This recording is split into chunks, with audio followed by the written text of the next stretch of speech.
We've been joined by two guests to discuss that one by one. In the studios, we've been joined by Shoaib Janjua Saab. He's a financial securities expert. Thank you very much, Shoaib Saab, to have joined us. And online, we've been joined by Dr. Usman Chohan, who's an advisor on economy with CAS, and of course, very dear political economist who has been there for us whenever there is anything important to discuss. Thank you very much, Usman. I'll begin with you, Usman. Usman, the government has implemented several relief measures in the year 2024. Regular meetings of National Price Monitoring Committee, Competition Commission of Pakistan taking measures to control cartelization and undue profiteering, Ministry of National Food Security and Research, improving the supply chain of essential food items, declining electricity charges and motor fuel prices, enhanced allocations of BISP welfare schemes, 10% reduction in Pakistan Railways fares, and this multi-pronged strategy to combat inflation that has now come in the single digits. How do you see all these measures taken by the government? Are we moving, in your point of view, in the right direction? Does this achievement and more that we'll discuss a bit further in the show boding well for the country's economic stability? Is it setting the stage for a stabilized and sustained growth and development? First of all, thank you for having me on the show. It's always a pleasure. Yes, you're right that these are the signs of a turnaround, and these are the sorts of measures that help to reinforce the trajectory towards positive growth. We've had a tough 5 years as a global economic community, particularly the developing world, as we've talked about extensively. Pakistan was in a difficult situation, just like many other countries. But what you see now is the green shoots, solid green shoots, as in symbols of improvement and a reversal of that negative trajectory that have to be reinforced with important measures. The measures that you have just listed, vis-a-vis transport, vis-a-vis food security, these all matter in making sure that the benefits and dividends of tough economic measures actually pass down to the people, because what the government has sought to do is, while it adheres to a strict IMF guided regime for reinforcing its economic fundamentals, it also does care that the people do not bear an undue burden. It has been hard for the public, but that is common across many countries.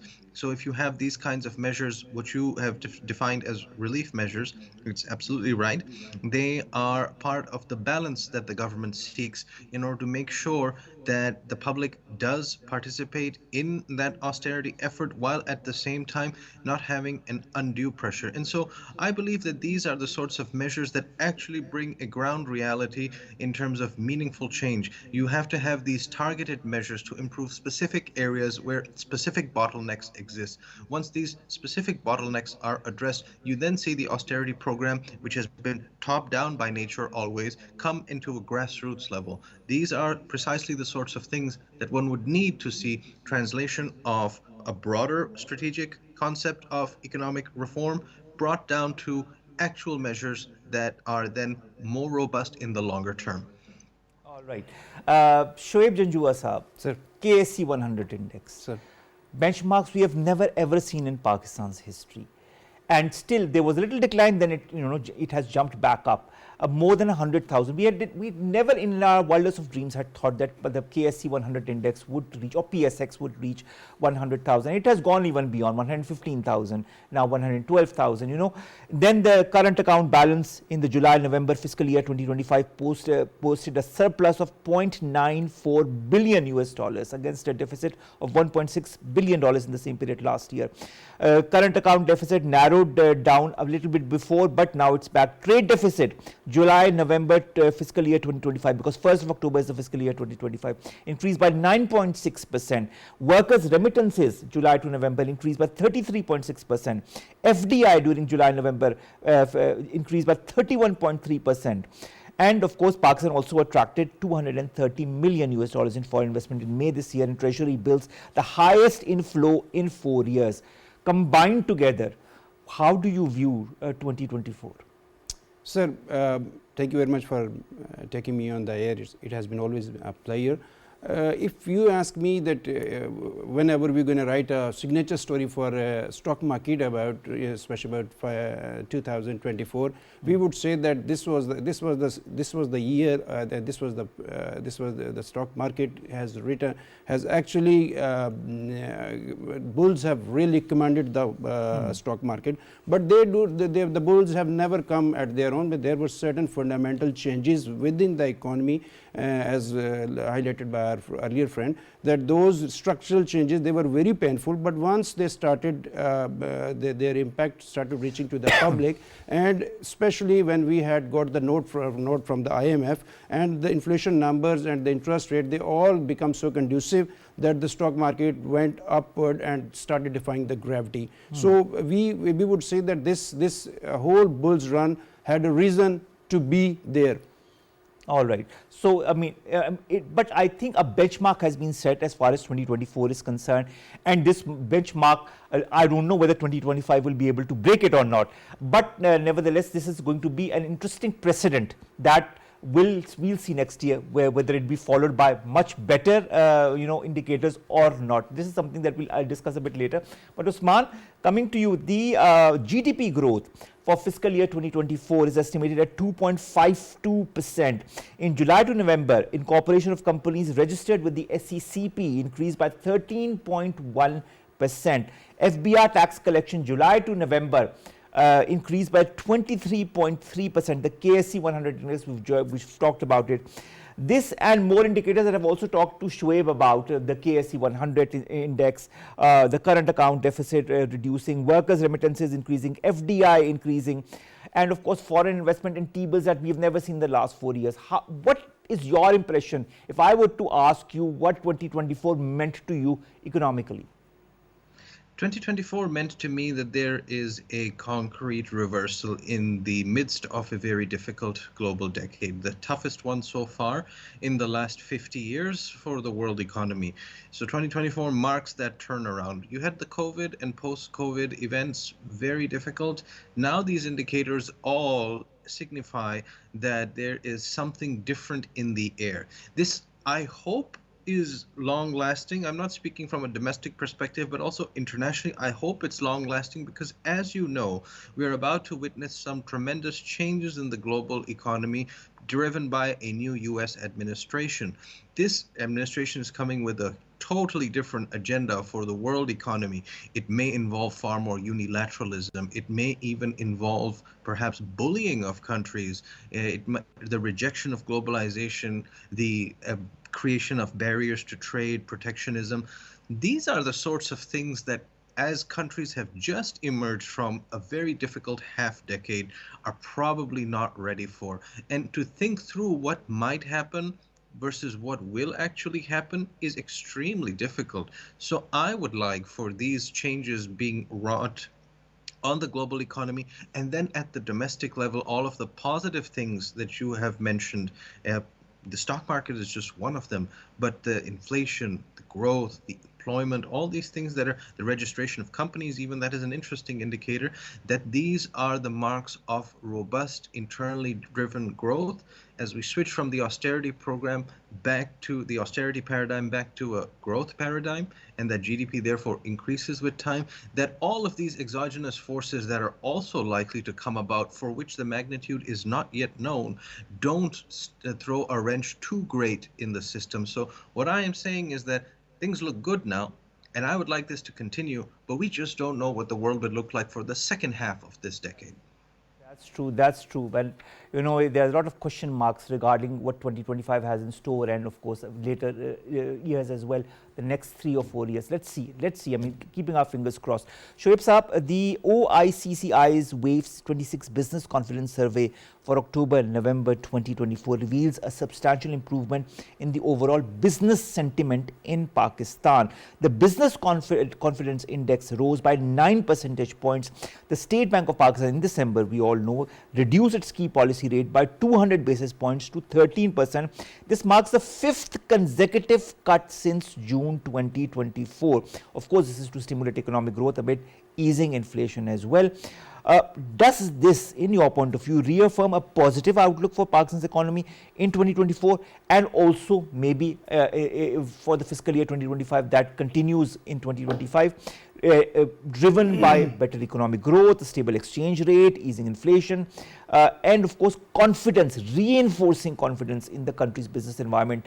We begin therein on the business sentiment as well. How do you foresee that now that 2024 is ending? Sir, if we take the last 25th survey, then the business confidence, only the 34% of the respondents were then having a very bullish or an optimistic look about the future economy. All right. But right now, the latest survey that shows that 43%. So there's almost 11% increase of those respondents were positive that the worst time is over and good times are coming. As we know, the economic structural changes, they are a bit difficult on the surface, but they are little bit time consuming. But once they start, they are implemented and their fruits start reaping, they start trickling down to the retail levels as well, to the individual levels as well. So right now the business confidence with interest rates very low, historic low in Pakistan, we understand that as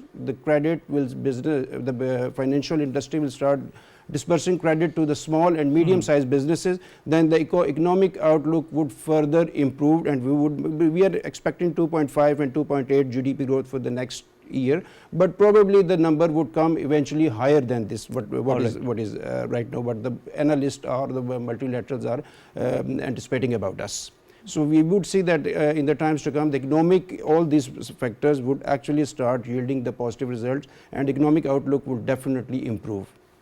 Usman, some of the key milestones, let's talk about that as well, because I want to remain optimistic, positive, at least today, because I've seen so many good indicators that, I need to highlight that for our audience and discuss it with you. Pakistan's business confidence and investment climate, how some measures have improved it. European Parliament extends Pakistan's GSP plus status until 2027.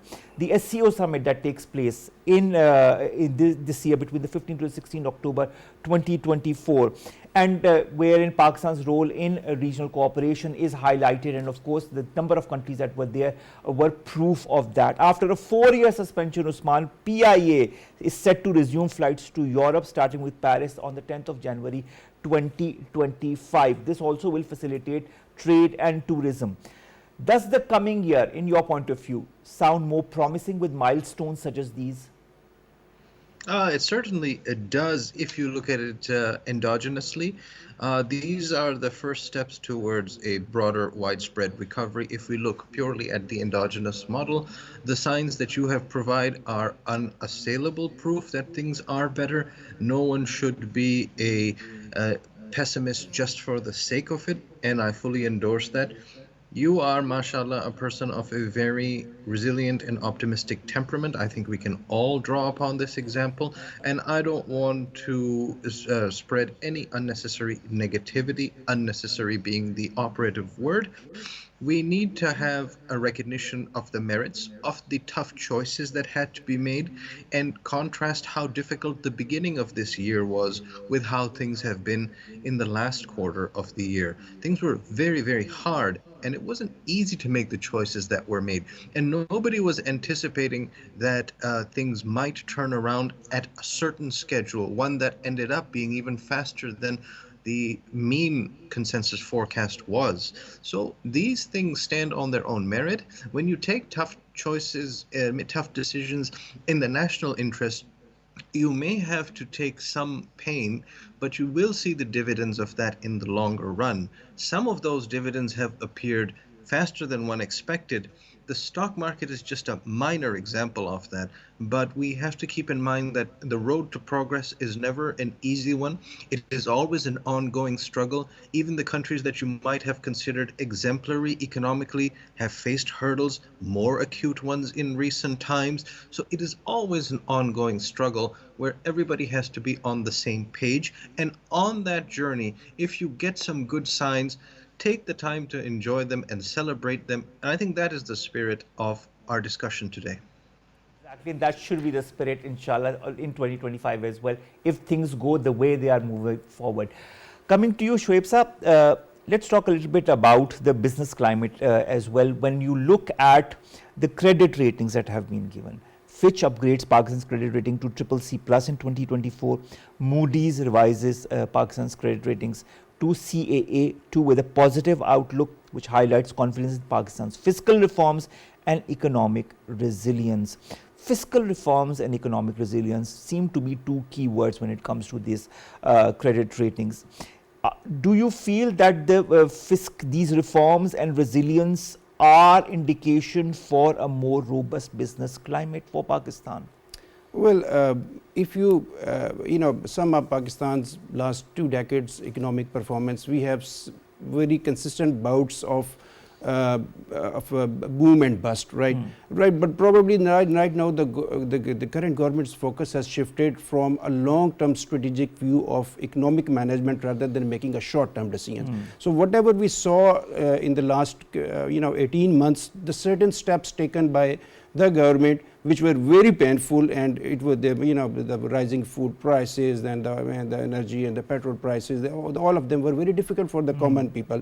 But these were the challenging tasks that the government uptake in order to revive the things and move the things in the right direction. So basically right now even the Fitch and those credit rating agencies, at that time they downgraded us because they had a doubt that we will not be having the capacity to fulfill our obligations. But right now that cloud of uncertainty has actually shed, is over, and upcoming we would see that things will actually go better, and we will have the better outcomes and better results. Economically we will perform far more better. So there is nothing to worry that our economy has a very sound fundamentals.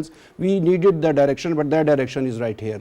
Stay. That direction is right here, it's here to stay. But the fact is also that I love to highlight the facts and figures that we have with us for 2024, because these are the facts and figures and these need to be highlighted as much as possible. Usman, last question as far as you are concerned. International agreements, investments, the IMF. Let's talk about the 9th month agreement, then the new agreement in September 2024, the 7 billion funding agreement to further stabilize Pakistan's economy. You add to that the Saudi investment in Pakistan, when in October this very year, Saudi and Pakistani businessmen signed 27 MOUs worth $2 billion that focus on industry, technology, agriculture and energy. Then BYD's expansion into Pakistan. In August this year, Chinese electric vehicle, the BYD announced plans to establish a car production plant in Pakistan and also launch 3 models through a partnership with a company in Pakistan. Do you feel developments such as these reflect a dynamic social environment, economic environment in Pakistan, with both challenges and positive strides that influence business and investor confidence during this period? Yes, there are 2 elements to this, and I agree on both fronts. The first is the dynamism of an economic nature. I think that the fact that deal makers are coming here is a good sign. The need for investment here is necessary, not just for us, but for the investors from abroad as well. Look at the long-term demographic profile of the countries we're talking about. If Europe, the United States, the Gulf region, and China are not investing in South Asian countries such as Pakistan, then they're not getting the maximum return. The future belongs to South Asia and Africa. This is where the markets of the future lie. This is where the labor pools of the future lie. And yes, they have not achieved their maximum potential yet, but they're all on their way. So the fact that delegations come here will probably not just be for our benefit, but also theirs. It's a two-way street, and we should keep that pragmatism as well, that if those countries aren't investing here, then what are they doing? This is the future. The second is on the technological front, and the landscape of technology in Pakistan is changing dramatically in the first quarter of the 21st century, which is now coming to its close with this month, and we're entering the second quarter of the 21st century. The technological shifts will be extremely important in terms of solarization, electric vehicles, many things that one wishes had existed in the past because they're suited to our geography, suited to our consumption needs. Thankfully, they are arriving one after the other, and we should ride this wave out through the second quarter of the 21st century, having electric vehicles, solar, and all these things that have more sustainability, better suited for us, and just drives our economy forward. These are the things that will characterize this next quarter of our century.